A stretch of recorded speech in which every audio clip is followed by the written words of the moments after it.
이재명 민주당 대표가 오랜만에 대장동 재판에 출석을 했습니다.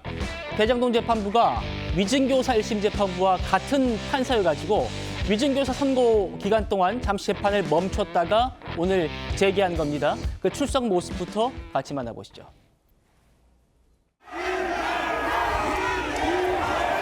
위증교사 1심 무죄 판결이 상식에 맞지 않는다고 검찰이 항소했습니다. 어떻게 보세요? 검사 탄핵 관련해서 검사들 반발이 이어지고 있는데 어떻게 생각하십니까? 공소법 유죄 판결도 존중해야 된다는 주장 어떻게 보세요? 먼저 구재랑 변호사님. 제가 말씀드린 대로 대장동 사건 주심 판사가 김동현 판사, 위증교사 1심 무죄 선고한 김동현 판사, 같은 인물이잖아요. 그 판사를 이재명 대표가 다시 만나게 된 거예요. 재회하게 된 건데 오늘 이재명 대표 표정이 저는 궁금했는데 그 기사들은 없더라고요. 그렇죠. 뭐 그거에 대해서는 뭐 표정을 드러내는 게 오히려 논란이 발생할 수 있으니까 표정을 드러내지 않았을 텐데 오늘 재판에서 굉장히 재밌는 점이 있었거든요. 예. 재판이 15분 만에 끝났는데 맞아요. 유동규 본부장이 증인으로 출석을 해야 되는데 아프다는 이유로 불출석을 했습니다. 이때 이제 검찰 쪽에서 유동규 본부장의 지난 기일의 증인신문 사항을 보니 유동규 본부장에 대해서 대장동의 공범이 증인신문했던 거랑 거의 베껴넣기 수준으로 똑같더라 라는 얘기를 해서 이게 공범끼리 소통하고 있는 게 아니냐라는 의혹을 지금 제기를 했었거든요. 네. 그거에 대해서 이재명 대표의 변호인이 공범끼리 연락하고 있다는 건 굉장히 모욕적이다라면서 사과하라고까지 요구를 했어요. 그런 일이 있었군요, 오늘. 네, 그런데 한 가지 재밌는 거는 김동현 부장판사 앞에서 그 일이 벌어졌잖아요. 김동현 부장판사는 위증교사 사건에서 그런 접촉들이 통상적인 방어권 행사라고 했었는데 그랬군요. 그거에 대한 지적을 모욕적이다라면서 설전을 벌이는 거를 무슨 마음으로 지켜봤을까? 저는 그런 생각이 들었거든요. 이제 앞으로 대장동 사건에 대해서 주심 판사로서 쭉 진행이 될 텐데 접촉에 대해서 자신이 제지할 수 있습니까? 공범에 대해서 접촉하지 말아라는 주의사항을 줄 수가 있을까요? 김동현 부장판사는 스스로의 위증교사 사건에 대한 판결 때문에 앞으로 방어권 행사라고 주장하는 것들에 대해서 제대로 된 소송 지휘할 수 있을지 오늘부터도 저거에 대해서 참 입장 곤란했겠다 이런 생각이 드는 대목이었습니다. 네, 물론 판사가 건마다 독립적으로 소신을 갖고 판단할 거기 때문에 우리가 이제 판사들을 존중해야 합니다만 앞으로 재판도 지켜보도록 하죠. 알겠습니다. 국회를 흔히 입법부라고 하잖아요. 법을 만든다는 의미입니다. 그런데 민주당이 최근 발의하고 있는 그 법안들을 보면 이재명 대표의 재판과 유독 연관이 깊다라는 지적이 잇따라 나오고 있습니다. 바로 보시죠. 선거법 개정안, 이건 저희가 많이 언급했었습니다. 허위사실 공표죄를 아예 없애겠다. 당선 무효 기준을 지금 100만 원인데 1000만 원까지 올리겠다. 이건 많이 다뤘는데요. 그런데 밑에 보시죠. 주철현 의원이 닷새 전에 발의한 이 법안이 정치권의 논란입니다. 제3자 뇌물죄를 규정한 형법 제130조 이거를 개정하겠다는 건데요. 어떤 내용이냐면요.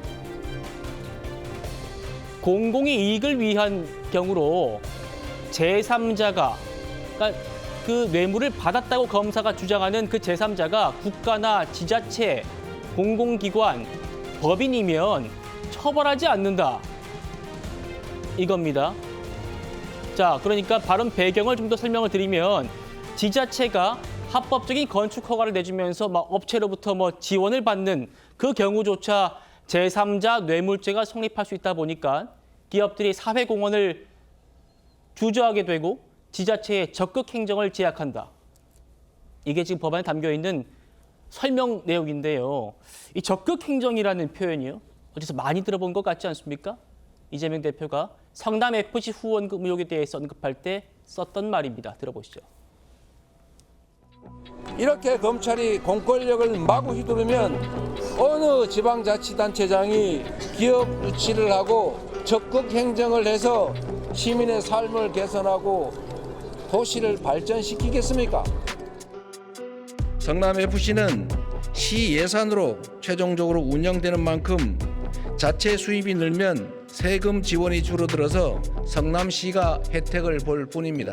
누구도 성남FC를 통해 사익을 취할 수 없고 실제 사익을 취한 바도 없습니다.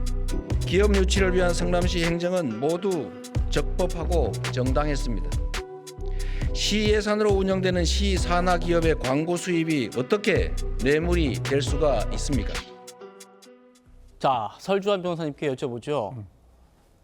어떻게 보십니까? 그러니까 성남 FC 의혹 자체가 이재명 대표가 받은 건 아니에요. 네, 그렇죠. 맞습니다. 기업들이 성남 FC에 광고 후원을 한 건데 검찰은 결국 이재명 대표가 어떤 정치적 이익을 받은 것 아닌가 이런 의도로 수사를 해서 기소를 한 사건인데 지금 주철현 의원이 낸 법안을 보면 제3자 성남 FC가 받았기 때문에 이거 뇌물죄 제3자 뇌물죄 안 된다는 거잖아요. 그렇게 된다면 이게 뭐 취지는 뭐 한번 논의를 해볼 필요성은 있다고 보입니다. 하지만 저는 두 가지 점에서 짚고 싶어요. 하나는 시기적으로 맞지가 않습니다. 어떤 이재명 대표의 제3자 성남 FC 사건에 대해서 아직 심리도 들어가지 않았는데 어떤 입법부에서 이런 부분에 대해서 논의를 하면서 마치 이런 부분 어떤 공익적 목적이 있다고 한다면 무죄가 될 수 있다. 이런 뉘앙스를 준다는 것은 네. 저는 시기적으로 맞지 않다고 보고요. 또 두 번째는 법리적으로는 자칫 잘못하면 공익을 가장한 사익 추구가 될 수가 있습니다. 그러면 이 사익 추구가 뇌물이 될 수가 있거든요. 그러면 모든 지자체들이 어떤 기업의 유치를 통해서 근데 여기서 말씀하시는 것은 기업의 유치를 하고 기업이 어떤 뭐 성남시 사건이 아니더라도 어떤 지자체에게 뭐 기부를 하고 그런데 대가성이 없어야죠. 근데 그 기업에 어떤 허가를 해준다든지 아니면 어떤 뭐 건축을 함에 있어서 우리는 이거 더 쉽게 허가를 해줄게.